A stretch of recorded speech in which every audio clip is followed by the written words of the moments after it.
spread the rumor that I have run away. You are the man. As usual, the General is eager to chat to reporters. It was the Brahman Broadcasting Corporation, BBC. We're spreading your rumors. I can tell you one thing, man. I'm the man. I'll take the tank over my body. You will see my dead body are alive.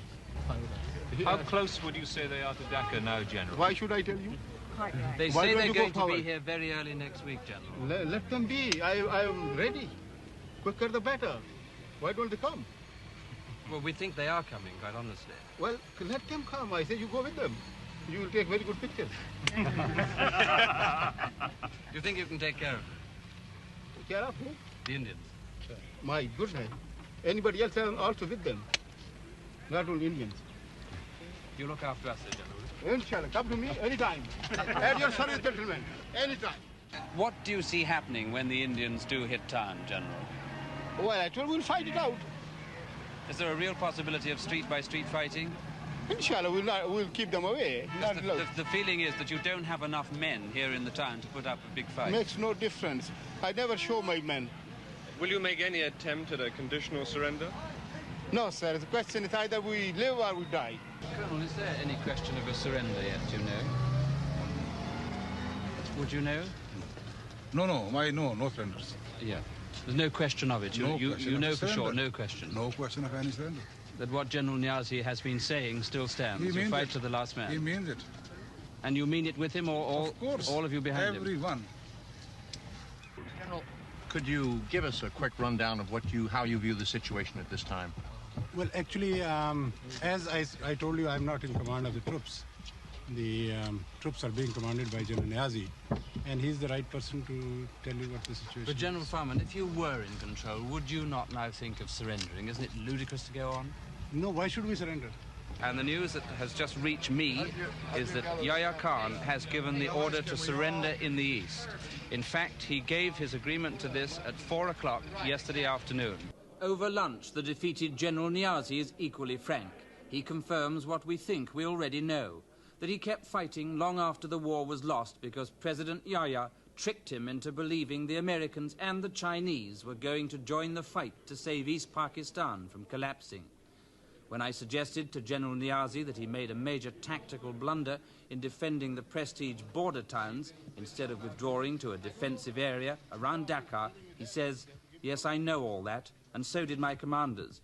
We argued for a different strategy, but we had our orders, and we obeyed them because we are soldiers." At dusk, Indian paratroops arrived for the formal surrender ceremony on Dhaka racetrack. A damn good run, huh? You had right through.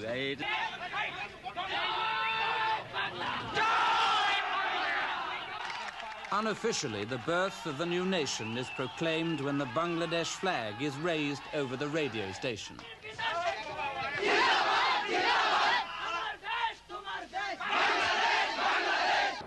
In the midst of all this confusion, the Indians finally arrive.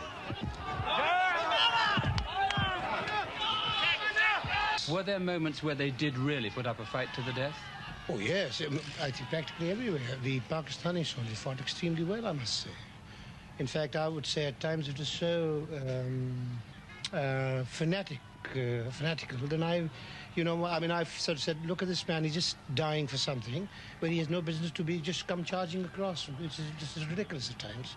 I felt very sorry, in fact. It seemed to us that you've taken your time. We've been expecting you for days, 4 or 5 days. Yes. What was holding you up particularly? Was it just the politics of the situation, or was it the fighting? Well, I mean, we were not in a particular hurry, really. I mean, in the sense, we wanted to finish this as quickly as possible, but you know how it is. I mean, you don't want to lose too many men in the bargain. I mean, I like to save my men and yet win a battle if possible, rather than have them massacred. Because, this morning I lost 3 of my men. And this happened half an hour before the ceasefire or whatever it was. Would you say that the truth is that you really didn't have a chance from the very beginning of the war, once there was a war started? I am not willing to give any interview, please. Sir, you are at liberty Honestly, not to say anything. See, no. I mean, I can talk to you. Just a second, a little later. At the moment, some ceremony is to go on. By now, General Niazi cannot hide the humiliation he so deeply feels. it seems to me that he is close to tears.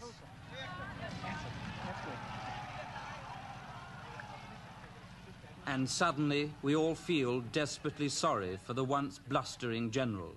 At this moment, I think most of us would have given almost anything to see Yahya Khan in General Niaz's place.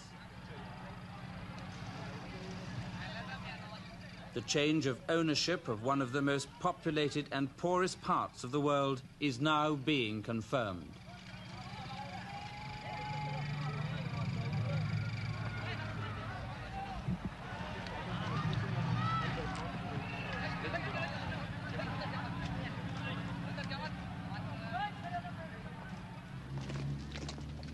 What the defeated Pakistani army leaves behind it is a legacy of bitterness and hatred. After all that's happened, it's not unnatural, I suppose, for the people of Bangladesh to bay for blood. Their soil is soaked with it, but the lust for revenge is a bad foundation for nationhood.